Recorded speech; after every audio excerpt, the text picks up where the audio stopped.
Hello everyone, daily grow YouTube channel में आपका एक बार फिर से स्वागत है।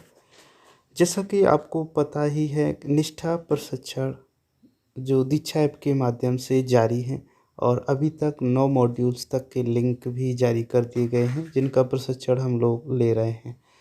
और साथ ही इन प्रशिक्षणों के बाद में हमारे पास कोई सामग्री ऐसी नहीं बचेगी जिससे कि हम अंतिम आकलन परीक्षा को 60% से अबव में पास कर सकें।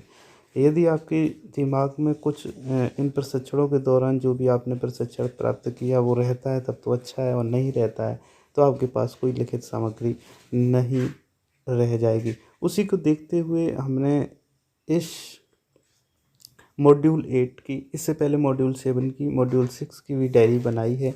और वो डायरी प्रश्नोत्तरी टाइप की बनी हुई है, जिसमें 20 से 25 या 30 क्वेश्चंस मैक्सिमम होते हैं, जो बहुत ही इम्पोर्टेंट होते हैं, जो अंतिम आकलन परीक्षा में बहुत ही उपयोगी और कारगर साबित होगी। तो शुरू करते हैं मॉड्यूल 8 की, पर्यावरण अध्ययन का शिक्षा शास्त्र, जिसमें महत्वपूर्ण जो अंतिम आकलन की परीक्षा को दृष्टि में रखते हुए बनाया गया है। शुरू करते हैं इस प्रश्नोत्तरी को। मॉड्यूल 8 पर्यावरण अध्ययन का शिक्षा शास्त्र के अति महत्वपूर्ण प्रश्न जो आगामी आकलन परीक्षा में पूछे जा सकते हैं। शुरू करते हैं प्रश्न नंबर 1 से। तो आज का जो प्रश्न वो 1 है, वो है कोर्स 8 का नाम क्या है। तो कोर्स 8 का नाम है पर्यावरण अध्ययन का शिक्षा शास्त्र। उसका दूसरा प्रश्न है, इस कोर्स का उद्देश्य क्या है। तो इस कोर्स से हम यह जानेंगे कि कैसे पर्यावरण अध्ययन को एकीकृत करते हुए उसकी शिक्षण योजना को बनाकर शिक्षण अधिगम तक पहुंचाया जा सके। नेक्स्ट तीसरा प्रश्न है, पर्यावरण अध्ययन का प्राथमिक स्तर पर कहाँ से जुड़ाव है। तो कक्षा 1 से ही गणित और हिंदी में समेकित कर इसे पढ़ाया जाता है। नेक्स्ट प्रश्न नंबर 4 है, पर्यावरण की पुस्तकें कौन सी कक्षा से पढ़ाई जाती हैं। तो पर्यावरण की पुस्तकें, जिसे हमारा परिवेश के रूप में जानते हैं, वो कक्षा 3 से पुस्तकों के रूप में अलग से कर दिया गया है, कक्षा 3 से। लेकिन यदि ये कहा जाए कि पर्यावरण कहाँ से पढ़ाना शुरू होता है, तो ये कक्षा 1 से ही पढ़ाना शुरू हो जाता है, जिसको गणित और भाषा के साथ सम्मिलित करके पढ़ाया जाता है।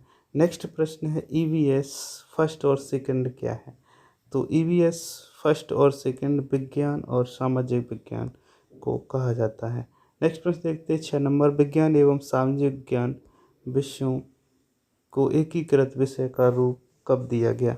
तो ये एनसीएफ 2005 में दिया गया था। पर्यावरण का पाठ्यक्रम और सामग्री किस पर आधारित है। तो पर्यावरण का पाठ्यक्रम और सामग्री थीम पर आधारित है। पर्यावरण अध्ययन की अपेक्षाएं क्या हैं। पर्यावरण से बच्चों में समानता, न्याय, मानवाधिकार के सम्मान से संबंधित मुद्दों को उसके लिए संवेदनशील एवं जिम्मेदार नागरिक बनाने के लिए। नेक्स्ट प्रश्न है, एनसीएफ 2005 द्वारा प्रदत्त मार्गदर्शी सिद्धांत क्या है। ज्ञात से ज्ञान को स्कूल के बाहर के जीवन से जोड़ना, रटने की पद्धति को हटाना, परीक्षा को लचीला बनाना और पाठ्य पुस्तक न सीमित रहकर समग्र विकास की बात करना। तो ये जो उद्देश्य हैं ये एनसीएफ 2005 के हैं। उसके बाद बात करते हैं नेक्स्ट प्रश्न की। तो एनसीईआरटी के पाठ्यक्रम पर्यावरण की थीम कौन सी है। तो ये एनसीएफ जो पाठ्यक्रम है उसकी थीम है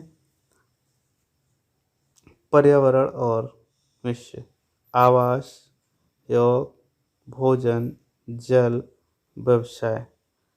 उसके बाद में देखते हैं नेक्स्ट प्रश्न। तो नेक्स्ट प्रश्न है, पाठ्यपुस्तक की सामग्री का क्रमिक परिवर्तन, इससे क्या आशय है। बच्चे को घर से जोड़कर परिवार में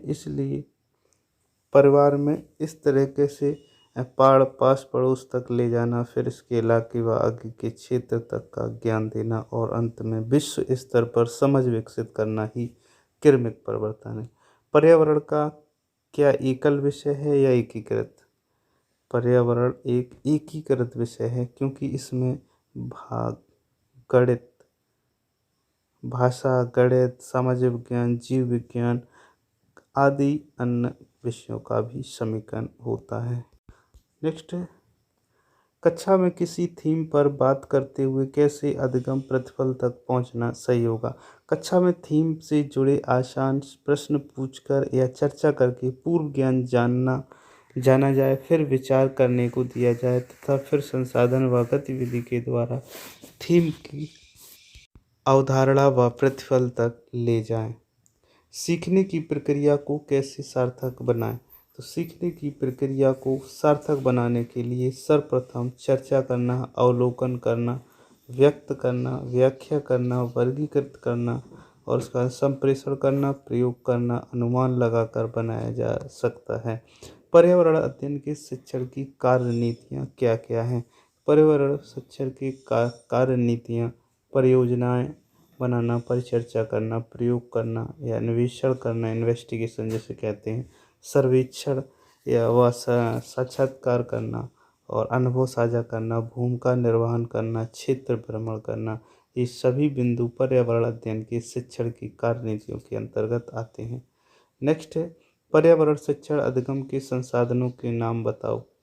तो पाठ्य पुस्तक, वेब संसाधन, मीडिया, ऑडियो, वीडियो, चित्र, वस्तुएं एवं अन्य पुस्तकें इसी के अंतर्गत आती हैं। आज का नेक्स्ट और लास्ट प्रश्न है 17 नंबर। तो ये 17 नंबर प्रश्न है जिसका नाम है, पर्यावरण अध्ययन से क्या संभव है। पर्यावरण अध्ययन से बच्चों में विश्वास से पूर्ण जागरूकता, संवेदनशीलता आदि के गुण आएंगे, जिससे बच्चे जागरूक बनेंगे, संवेदनशील बनेंगे, जो पर्यावरण अध्ययन का मुख्य उद्देश्य है। तो इस प्रकार से इस वीडियो में हमने 17 प्रश्न देखे, ऐसे प्रश्नोत्तरी जो अंतिम आकलन परीक्षा में पूछी जा सकती है। तो इसलिए इस प्रश्नोत्तरी को देखना बहुत ही आवश्यक है। यदि आप इसका PDF चाहते हैं तो हमारे टेलीग्राम चैनल को ज्वाइन कर सकते हैं, जिसका कि लिंक आपको इस वीडियो के डिस्क्रिप्शन में मिल जाएगा।